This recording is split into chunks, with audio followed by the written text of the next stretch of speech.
It's a good question. I don't know if there is a secret. I've learned over the past probably 10 years, and I wish I'd have known this, 20 years ago, is the more honest you are with your athletes or just people in general, they respect you a lot more. Just being honest, and you get more out of them. I've got more out of my athletes the past 5 or 6 years just being honest with them. And sometimes honesty is not a good thing to hear, especially if somebody is not doing something correctly. But if they want to change, you can't just keep letting them do the wrong thing. And as an educator, I try to be honest in my classroom.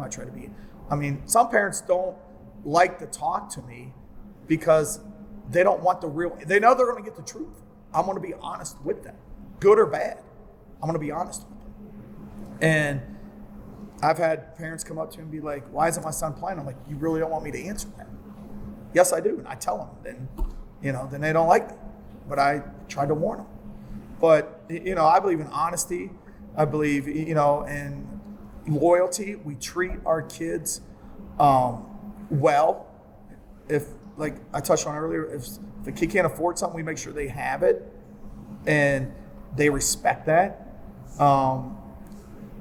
It's just knowing kids, and we try to get the best athletes we can get out for wrestlers. Starts our youth program. With the numbers, you got to have the right people down there coaching. You touched on my son when he came to me and said, "Hey, I'd like to be the head coach when you're done."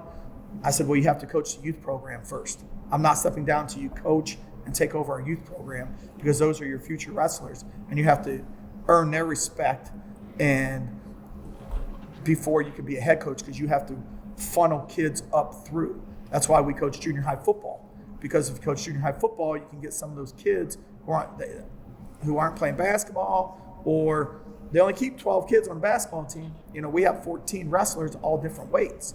And we try to explain to kids, size, weight, it's competitive. It teaches you more about life than, other sports like you were talking about.